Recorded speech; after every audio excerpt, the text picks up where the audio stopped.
मुख्यमंत्री डॉक्टर मोहन यादव के भोपाल स्थित कुशाभाऊ ठाकरे सभागार में डॉक्टर विष्णु श्रीधर वाकणकर राष्ट्रीय पुरस्कार समारोह और राष्ट्रीय संगोष्ठी का शुभारंभ दीप प्रज्वलन कर किया गया। इस मौके पर सीएम ने प्रदर्शनी का अवलोकन किया और कुम्हार के चाक पर स्वयं शिवलिंग की प्रतिकृति का निर्माण कर भारतीय संस्कृति, कला और शिल्प परंपरा के प्रति सम्मान व्यक्त किया। डॉक्टर विष्णु श्रीधर वाकणकर ने उत्खनन के क्षेत्र में उल्लेखनीय और दूरगामी योगदान दिया। उन्होंने मध्य प्रदेश में महेश्वर, मंदसौर, नावदा, टोली, रुनीजा और आजाद नगर समेत अनेक स्थलों पर नदी उत्खनन कर प्रदेश की प्राचीन सांस्कृतिक धरोहर को उजागर किया। डॉक्टर विष्णु श्रीधर वाकणकर अनेक प्रतिभाओं के धनी थे। उन्होंने जीवन में अनेक उपलब्धियां अर्जित की।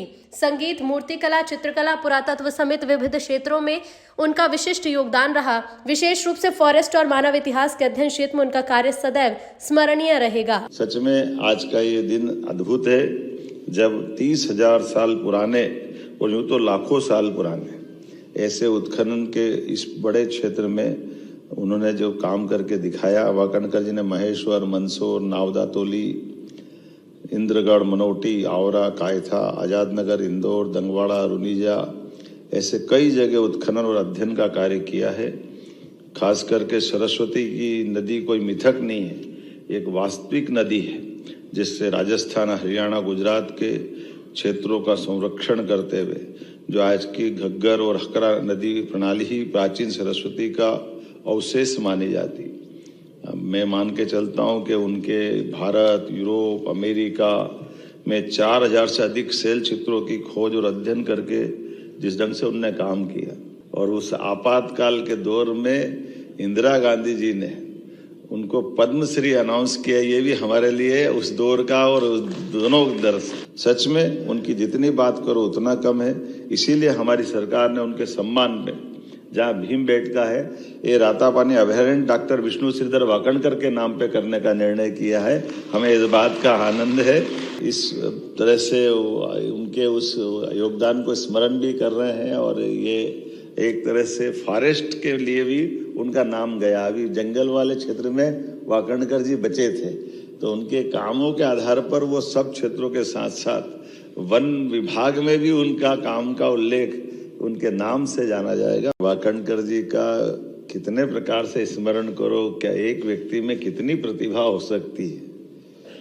और वाकणकर जी के उस सुदीर्घ अपने स्वर्णिम जीवन काल के अलग अलग मुकाम, अलग अलग पड़ाव, वो जो जुगलबंदी के माध्यम से उज्जैन की गाथा गाते गाते जो कल्पना की गई है, सितार वादन, संगीत का उनका अपना बहुत अच्छा अनुभव, संगीत के जानकार, और कितने अलग अलग प्रकार के लोगों को उनके साथ जोड़कर उनके जीवन की दिशा बदल दी वाकणकर जी ने।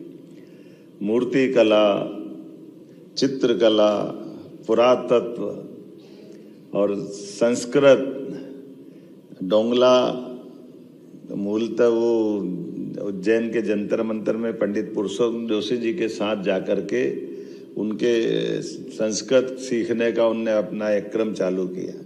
और पुरुषोत्तम जोशी जी ने एक काम बताया कि ये जो जंतर मंतर है अब यहाँ बना है भविष्य में, लेकिन अतीत के काल में ये अब यहाँ हो सकता है, पर वर्तमान के काल में अब ये पॉइंट यहाँ उज्जैन से खसक गया, आगे चला गया। और वाकणकर जी तो वो बात पुरुषोत्तम जी ने बताई, लेकिन इस बात को पकड़ करके फिर सालों तक, 10-12 साल तक हजारों गांव वालों को निकाल करके वाकणकर जी ने वो स्थान के लिए जैसे आज जीपीएस बना है ताकि ये पॉइंट मालूम पड़ जाए। अब ये कल्पना ऐसी थी कि पृथ्वी मान लो एक बाल है, उस पे 2 धागे लगाओ, एक ऐसे और एक ऐसे, ये यामोत्तर रेखा हो गई और ये मध्यव्रत रेखा हो गई, दोनों का क्रॉस बिंदु जो है ये सेंटर पॉइंट है पृथ्वी का, और ये सेंटर पॉइंट आगे पीछे खसकता है। तो ये खसकते हुए उज्जैन से लगभग 30-35 किलोमीटर दूर चला गया है उत्तर की दिशा में। अब ये बोलना और बताना सरल है, लेकिन इसको सिद्ध करना बड़ा कठिन है।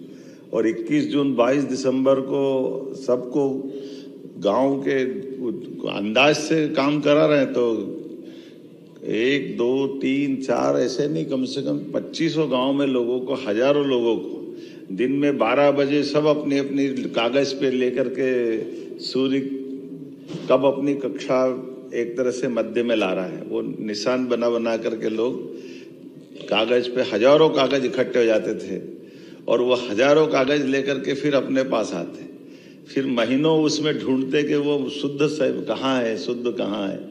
और ये एक दिन नहीं, साल में 2 बार में हजारों कागज निकालते निकालते अंततः वाकणकर जी ने इस बात को निकाला कि ये डोंगला नामक स्थान है जहाँ वर्तमान का ये शुद्ध समय का पॉइंट जो उज्जैन में था वो खसक के वहाँ पहुँचा है। अब ये अपने आप में ऐसी बात है। अब जनार्दन नेगी आज के समय में पुरातत्व के और खास करके इस पूरी चीज़ों के जानकार भी है और इसे वो उन्होंने कहा कि ये पॉइंट बगैर साइंस के कैसे खोज सकता कोई आदमी।